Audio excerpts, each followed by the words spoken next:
Welcome back to Food for Thought, Thoughts If It Were You by Gentrics. Questions, answers, issues, people, things that we have to consider, stuff that actually happens. This brings up the exciting topic. Not so much. Basically, it's on assertiveness in specific types of situations. So with that, I basically say this. What are your demands, your criticisms, and your compliments? Keep this in mind. Okay? Those three areas, those three things, okay? There are three particular situations where assertive behavior is called for, but may be particularly difficult to use, okay? These are what you call, you're called up to deal with demands, especially unreasonable ones, or criticism, or to give or receive a compliment from somebody, things of that nature. All these situations may make you feel uncomfortable, often because you are dealing with a situation where your own and others' wishes may be mutually exclusive. However, this is exactly the time at which assertiveness is most important. So with that being said, we're going to pick up where I left off. We're going to continue talking about assertiveness today, and then we'll move on. Okay? So, on that note, let's talk about dealing with demands. Dealing with unacceptable demands can be daunting experience, and having the courage to be assertive in such circumstances is not easy for some people. Okay, it must always be acknowledged that everyone has the right not to fulfill a demand. You have the right to say no. Okay, you don't have to always say yes. Okay, when faced with a demand, consideration should be given to the following. Okay. Most people are strongly influenced by stereotypes. For example, those of the efficient manager or the selfless mother. Okay, such generalizations can sometimes place unreasonable demands, expectations, and unfair burdens upon those holding particular roles. Everyone has the right not to accept the demands associated with such roles. When rejecting a demand, it is important to explain that it is the demand that's being rejected, not the person. Now, if you're rejecting the person, I can't tell you nothing about that. That's your own thing, but it's not considered proper assertiveness, and it's not considered proper communication. Also, it's not nice. Keep that in mind. People often feel others have a right to their time and effort. You have a right, to say no without having to justify yourself or even give a reason. Having rejected a demand, it is important to keep to that decision. If you crumble under the pressure, others will learn you can be swayed, so you need to be firm. Okay, basically, it presents you off as a person that they can easily manipulate, and if you don't want to be considered that, keep this in mind. Okay? You do, of course, have the right to change your mind if circumstances change. Okay?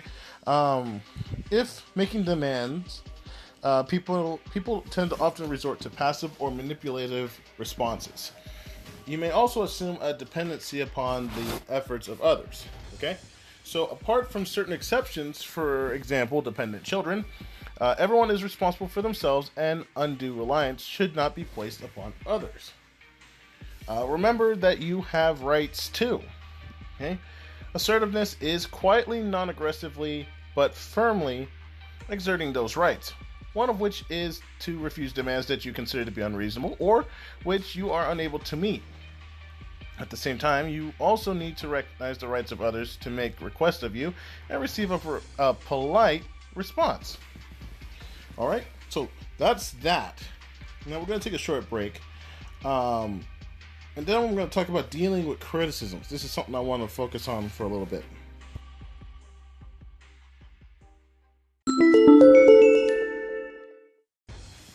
Okay, so that's how you deal with demands.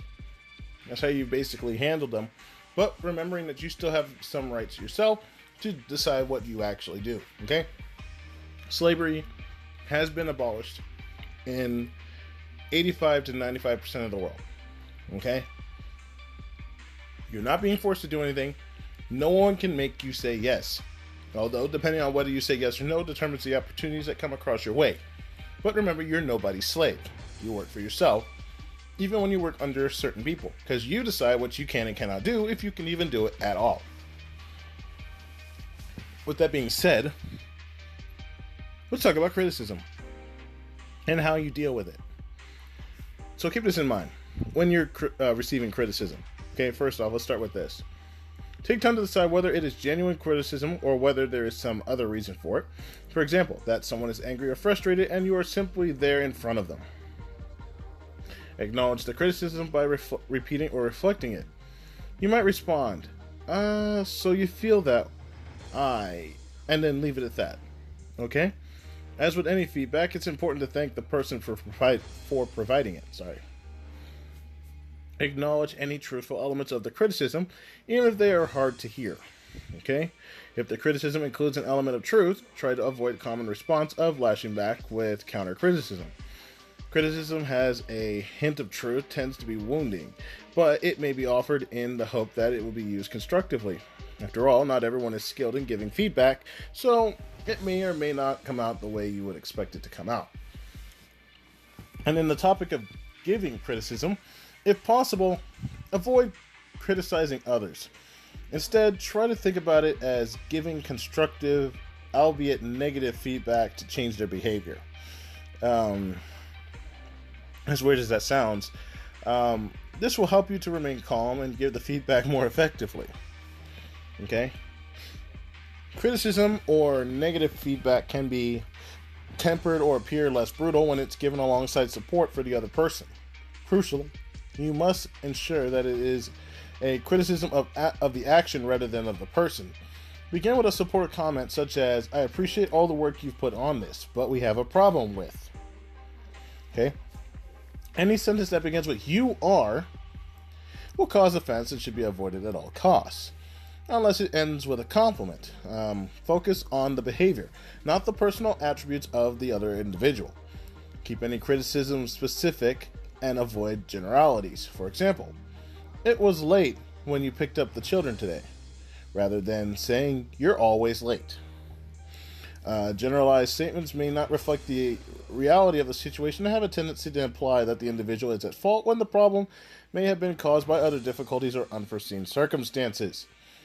It is preferable to avoid blaming someone for causing your emotion. For example, you make me so angry when.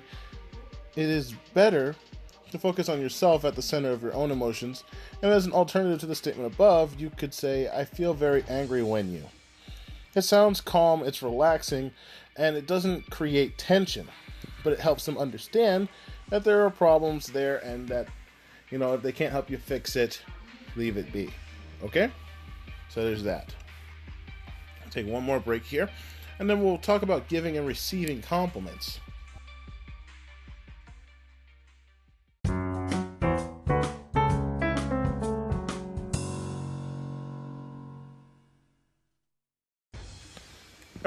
All right. Final topic for today. Giving and receiving compliments. Everybody likes receiving them. Not everyone likes giving them. They assume that everyone has to give them a compliment first before they have the right to give someone else it. That is not right. This is wrong. And it kind of implies that everybody's basically doing a great job or everybody's doing an awful job. And in retrospect, this is not a good thing. I'm just saying that right now. Okay? Some people find that giving and receiving of compliments difficult or embarrassing and may feel the need to either shrug them off or basically return them back to the person they came from. Complimenting is a positive way of giving support, showing approval, and increasing the other person's self-confidence. Learning to both give and accept them gracefully is an important skill, however, not a lot of people have it. If a compliment is rejected, the person giving it may feel embarrassed or discounts it and may be less likely to pay a compliment in the future. All things considered, When you are complimented, therefore, thank the person given the compliment and accept it, whether or not you actually agree with it. Useful phrases include thank you, that's very kind of you to say that, or thank you, it was a pleasure. But it's always nice to hear that you appreciate it. These are ways you can actually show your gratitude in a positive way, even if you don't really want the compliment, okay? If you're not sure on how to be gracious or what gratitude is, feel free to go back and check out my podcast that I covered on morals when I covered gratitude. So, lastly here, let's keep this in mind. when you're given a compliment, okay, ensure it's genuine. Insincerity is easily detected and will undermine your efforts to build up the person's self-esteem, okay? And remember that positive reinforcement is more effective than negative reinforcement. Compliments will be remembered much more readily and happily than criticism. Instead, criticism might actually create a negative tension in the air between you and said person, even if there's actually nothing wrong. And if a compliment is not appropriate, then find a way to say thank you or offer some praise instead in a way that might be a little more effective without embarrassing either party or upsetting somebody. Alright, finally, remember, assertiveness is always more appropriate than passive or aggressive behavior, even if it is difficult. Try to treat others as you would like to be treated with respect and politeness. This will help you to respond assertively to others even in difficult situations. Okay?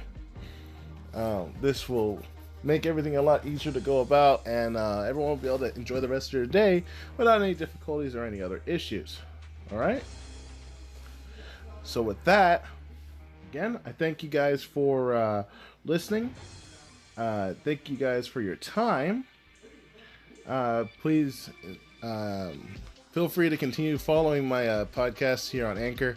You can follow me on Facebook, Instagram, and Twitter. You can also follow me on many of the other stations that I'm available on, including Stitcher, Apple Podcasts, and Google Play. If you have any questions, feel free to message me, and I will be able to look at those topics. If you have any suggestions that for future podcast things you would like for me to discuss or stuff you would like me to cover, feel free to hit me up. And again, like I said before, this is Food for Thought, Thoughts If It Were You. My name is Gentrics, signing out. I'll talk to you guys later. Enjoy the rest of your day. Be blessed.